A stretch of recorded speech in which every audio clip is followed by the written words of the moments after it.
untuk menampilkan dan mengekspresikan karya para peminat di era milenial ini.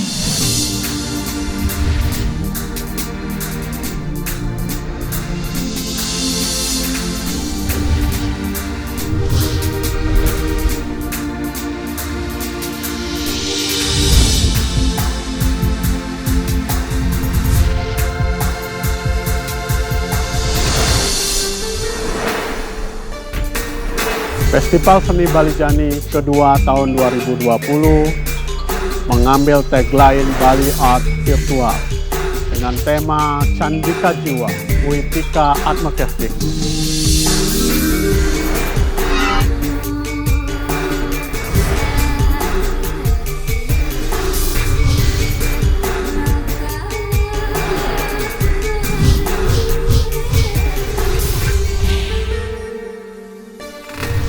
Kami mengajak seluruh Kramo Bali, khususnya kaula muda, kaum milenial, untuk ambil bagian dalam seluruhan isian dari Festival Seni Balijani yang kedua ini.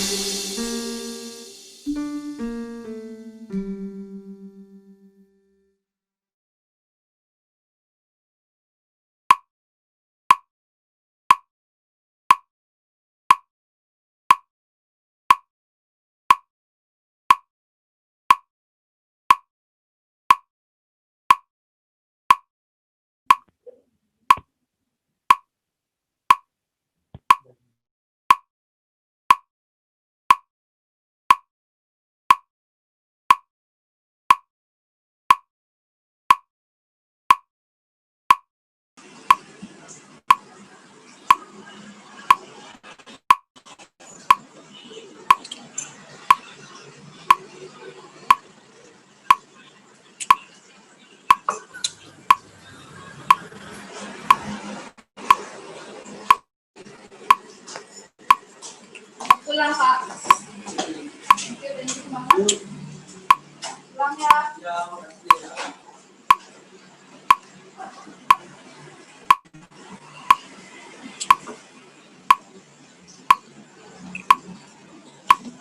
Selamat malam pada hari yang baik ini.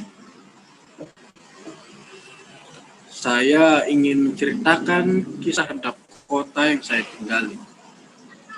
Sebab seberapapun jauh saya pergi, entah itu jalan-jalan, menempuh studi, atau menetap sementara, kota saya ini sudah terpeta pada tubuh saya. Bahkan menghuni tubuh saya hingga saya jadi bingung. Siapa yang sebenarnya menempati atau ditempati? Tubuh saya yang menghuni kota atau kota yang menghuni tubuh saya? Kita memiliki tubuh sebagaimana yang Anda lihat. Pertanyaannya, semenjak umur berapa Anda menyadari tubuh Anda sendiri? Bahwa ia juga memiliki hak untuk hidup atas dirinya sendiri, tanpa pengaruh-pengaruh stigma atau pendapat orang lain. Premisnya begini, setiap orang memiliki narasi tubuhnya sendiri. Premis itu sendiri terbangun dari narasi-narasi yang tercecer selama ia hidup. Terkecuali jika Anda seorang anak priai yang selama hidup nyaman pada singgasana yang sudah dibangun orang tua Anda. Saya memiliki teman seperti itu. Saya pernah melihat ia telanjang di depan cermin. Tubuhnya mulus, tidak ada peta kota manapun. Tidak ada jalan-jalan yang melintasi perutnya. Tidak ada jembatan penghubung antara jari-jari dan lipatan sikunya. Tidak ada jalan rusak di punggungnya. Tidak ada gang-gang yang menawarkan keputusasaan di matanya. Kemudian teman saya itu berkata,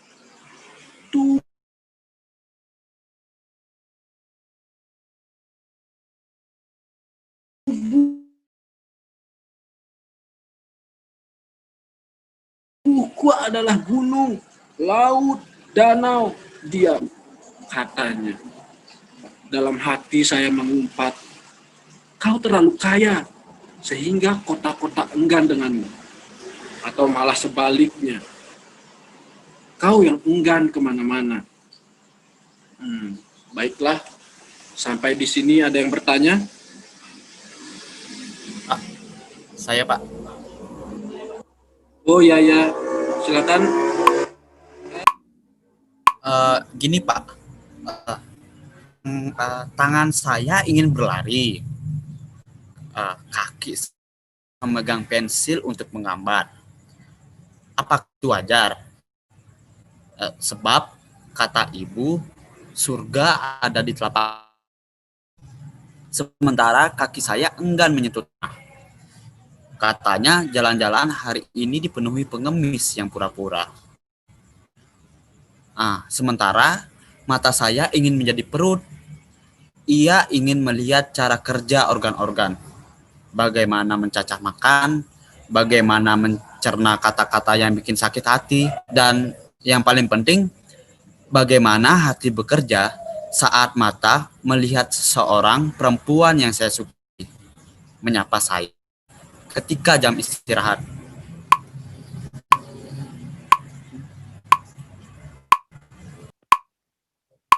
Tubuhmu itu seperti mengkhianatimu. Aku yakin, ketika sedang tertidur, mereka berkongsi untuk berkata syaraf-syaraf motorik yang selalu mendominasi, atau mengganti batang otak dengan batang-batang pohon jati yang lebih semu di hutan.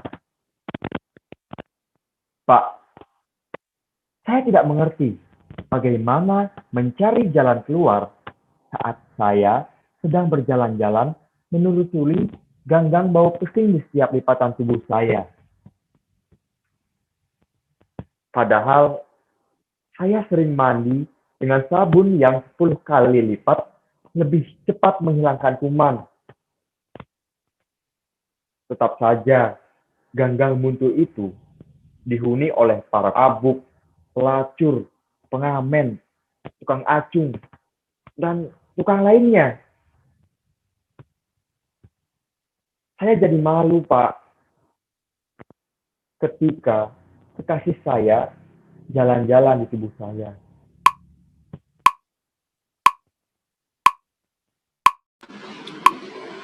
Begini, untuk mengenali tubuh itu, mari kita siapkan kertas A4. Gambarlah dirimu di situ. Kemudian isi tanda di mana luka-lukamu berada. Baik yang berbekas hingga kini dan tidak bisa kau lupakan. Entah itu bekasnya ataupun kenangannya.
selalu berimajinasi, punya aja gini, aku pengen jadi Tuhan, aku pengen jadi robot gitu kan ya.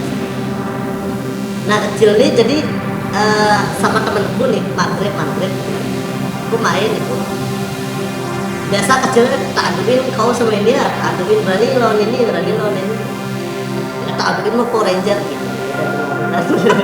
Oh tak aduin mah Tuhan gitu deh terakhirnya kan. Habis itu berantem, masuk aku dalam kardus kulkas tuh, jadi robot. Jadi robot, nah terus temenku juga ikut masuk, jadi kan Power Ranger itu kan digabung gitu ya, digabung baru dia jadi robot sendiri. Nah temenku jadi kardus kulkas tuh masih itu, aku masuk dalamnya sendiri kan masih agak longgar.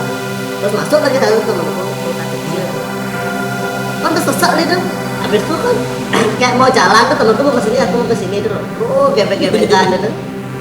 Jatuh lah temenku, untungnya jadi ada ujung lantai itu kan gini bisa. Temenku tuh untung di sini ada sepeda, kebentur sepeda, nah aku udah kebentur ujung.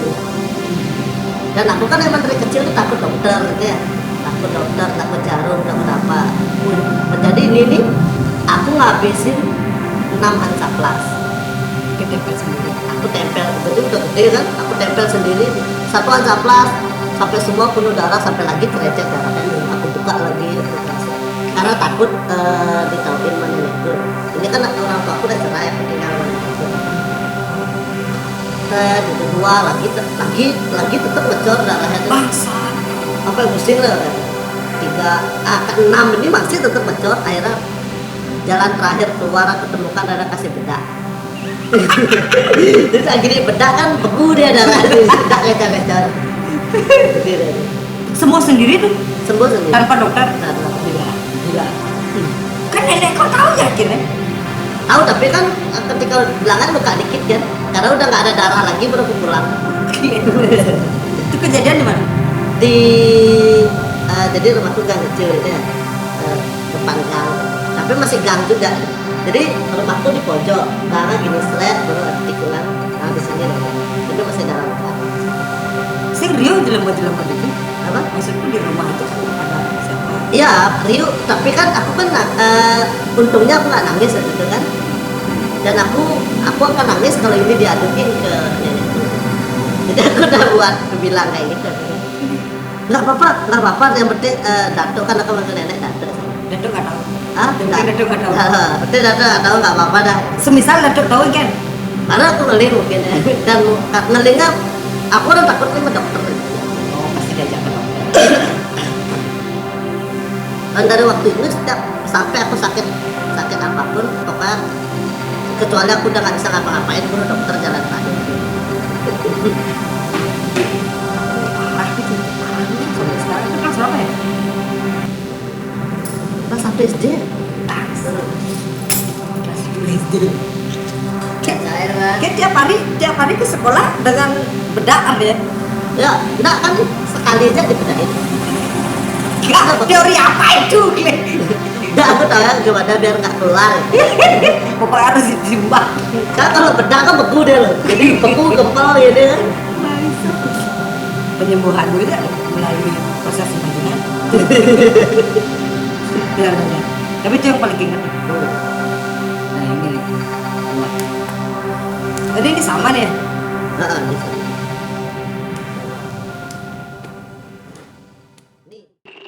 Oke, jika sudah, saya akan menceritakan luka saya pada bagian yang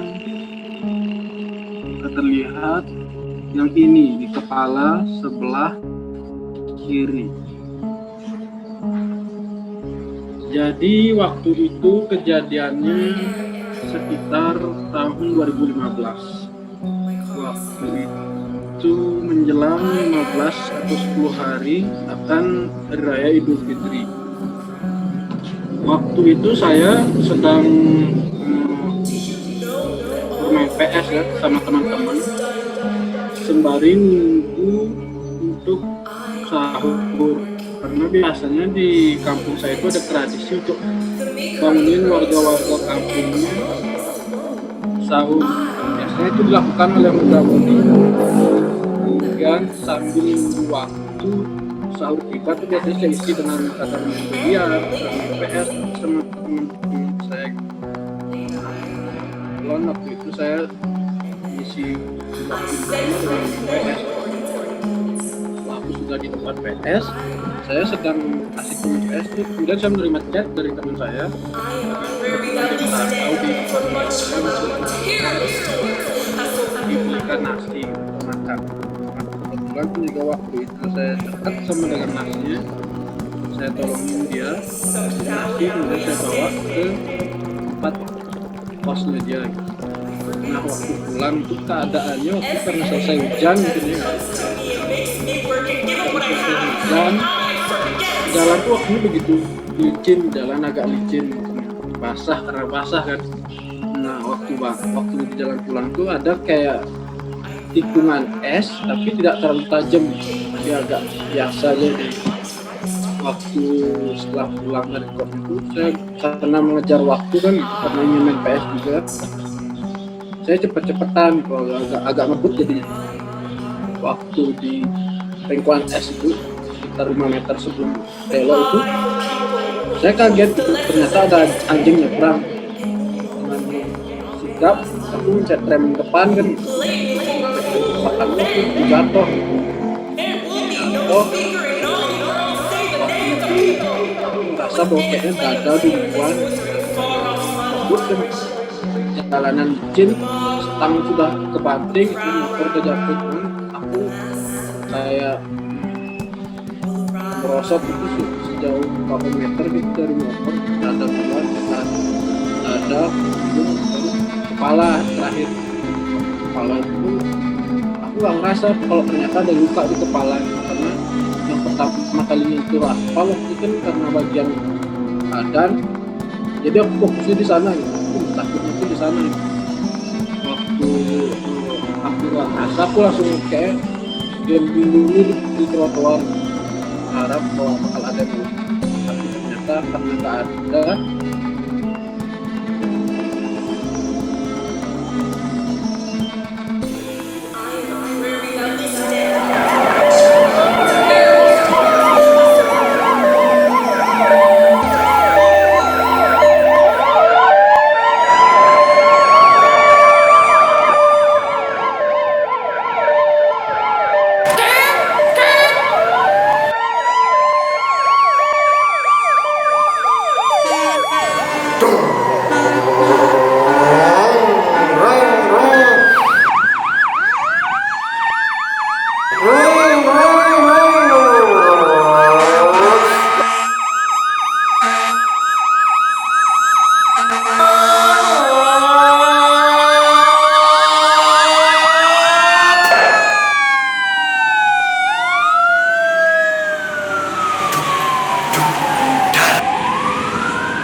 Luka yang di sini sebenarnya, yang paling aku ingat di daerah sini nggak terlalu besar lukanya, cuman yang terbaru itu ini dia nggak terlalu kelihatan, emang lukaku udah mengecil sekitar sini. Aku kan ingat nunjuk yang mana sekitar sini. Itu terjadi waktu ini ya kiri ya. Ini kayaknya. Oh iya ya. Oh iya semua kiri lukaku no. Lukaku di bagian ini ternyata di kiri ini terjadi waktu apa namanya ada kegiatan di kampus gitu. Jadi ini ada banyak-banyak luka di Waktu tubuh. itu bersih-bersih kegiatan udah selesai, aku pindahin gini karena teman-teman sibuk, aku yang angkat podium sendiri, aku mendorong podium gitu, sementara lantai itu masih dibersihin sama teman-teman gitu. Dan sangat nggak heroik sekali gitu, basah itu gininya, apa namanya lantainya basah gitu. Pas aku dorong podium yang besar segini, kira-kira segini podiumnya.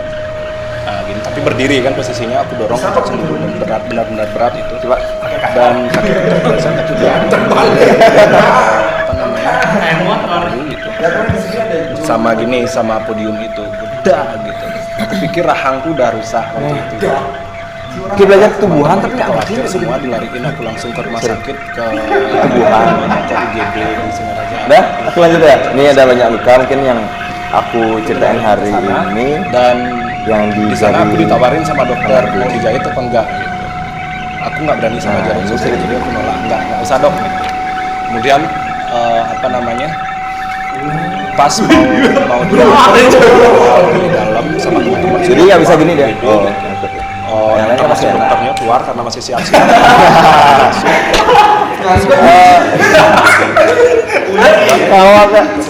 Ini dulu aku sekitar SMA sekitar tahun 2009 atau 2010. Saya mau menceritakan luka saya.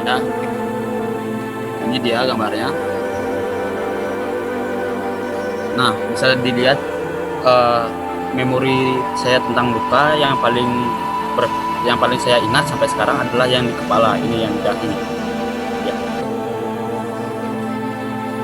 Nah, waktu itu saya masih SD, sekitar kelas 3 atau 4 SD. Saya awalnya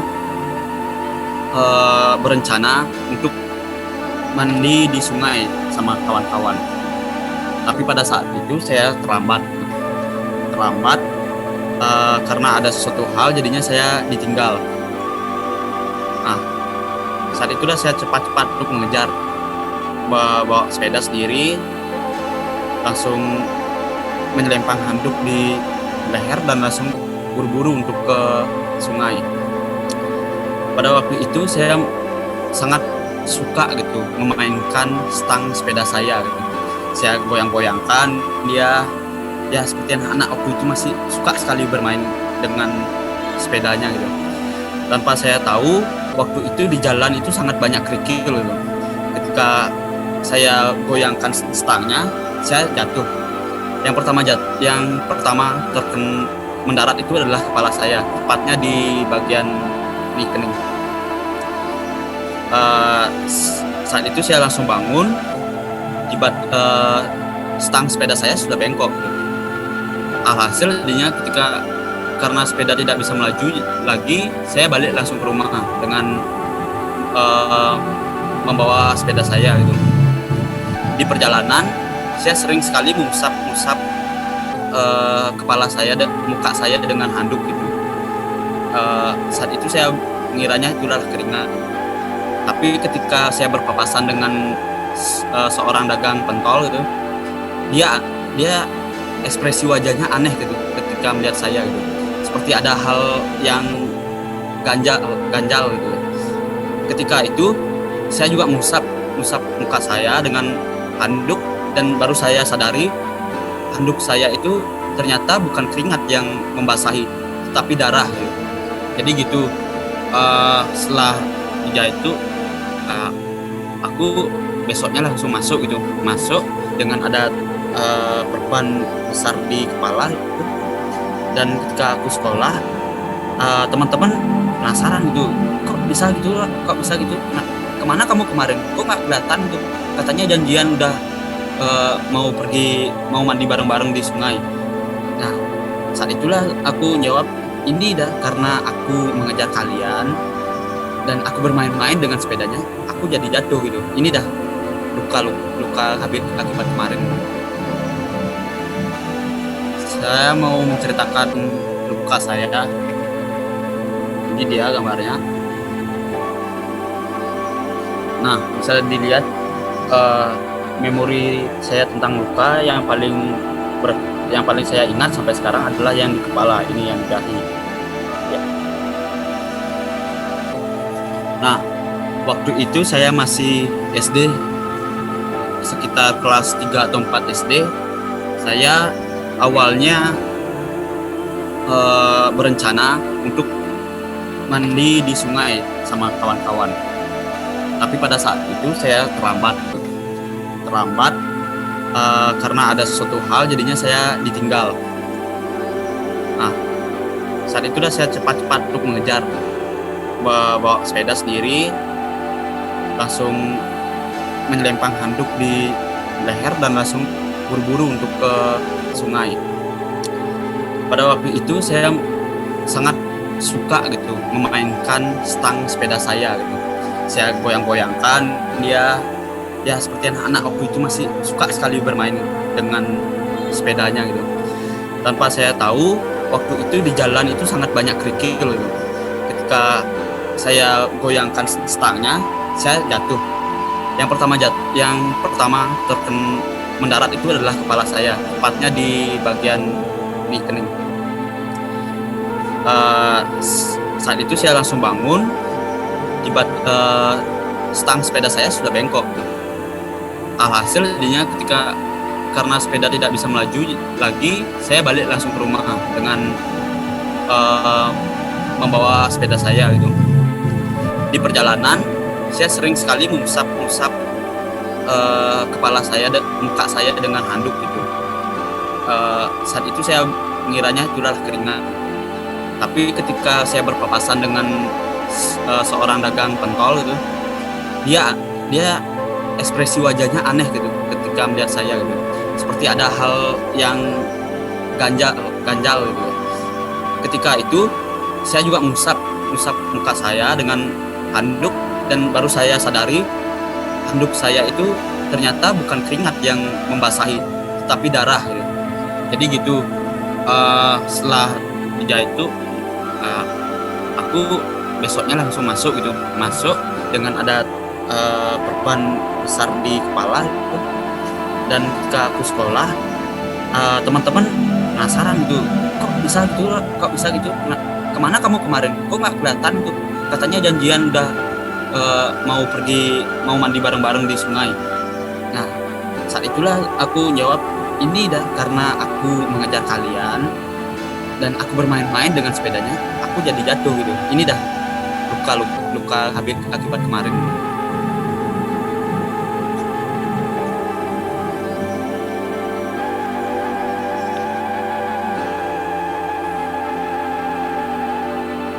Keadaan tubuh itu jadi semacam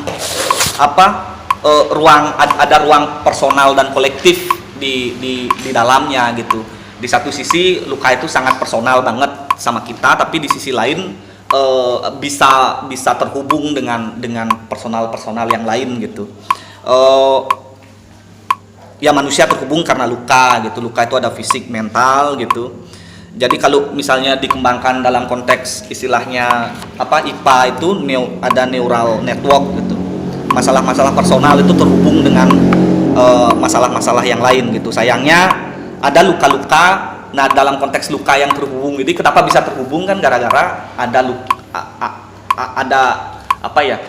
ada kecurigaan luka itu belum sembuh benar sebenarnya gitu. Itu menarik sih kalau bagiku. Nah, yang menarik kemudian kan dalam kerja kita yang aku ingin garis bawahi, kalau aku jangan dulu menginterpretasi luka dalam konteks sejarah besar teman-teman gitu, karena sejarah besar itu akan memenjarakan kita sebenarnya pada kemungkinan lain pada luka-luka itu gitu. Atau dalam konteks pariwisata kan bisa kita cari gitu, misalnya itu dah bom Bali misalnya gitu, itu kan luka juga gitu. Atau UU pornografi gitu, itu UU pornografi bagiku, pandanganku malah itu kan menutupi luka gitu. UU pornografi itu kan kalau dulu Bali itu sangat menentang sekali gitu, seolah-olah pakaian yang terbuka itu jadi jadi nggak boleh dibuat terbuka, kan kita harus menutup gitu. pakaian terbuka itu kan kalau dibaca dalam konteks luka, ya itu juga bisa pintu masuk untuk mengenali luka kan gitu. Ada luka, kalau kita pakai pakaian terbuka kan ada luka yang bisa kita lihat di sana gitu. Bisa jadi seperti itu, jangan-jangan gitu. Ya, dan penonton gitu. Jadi paling tidak catatan untuk pentas kita kemudian menjadikan penonton jadi mempunyai relasi yang sama. Itu kata kunci untuk kita kemudian masuk dalam dunia penonton gitu. Mungkin itu ya goal pementasannya kemudian gitu. Jadi pementasannya bukan menghasilkan pementasan artistik dan sebagainya, tapi bagaimana pementasan tersebut bisa berkomunikasi kemudian pada luka-luka yang dimiliki penonton gitu. Jadi bisa connect gitu. Itu PR kita bersama gitu.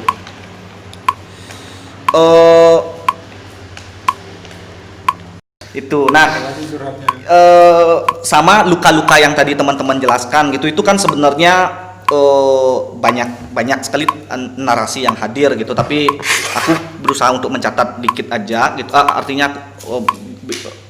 ingin mengatakan garis besarnya saja gitu. Yang pertama itu kata yang menarik bagiku adalah aku tak tahu di mana lukaku gitu. Tadi dibilang sama nggak ada yang bilang, aku mikir gitu, karena orang di mana lukaku ya gitu. Oh iya ya, orang jadi nggak tahu gitu di mana lukanya gitu. Baru kemudian menyadari kan, ini kan konteks-konteks menyadari luka sebenarnya yang teman-teman lakukan hari ini gitu.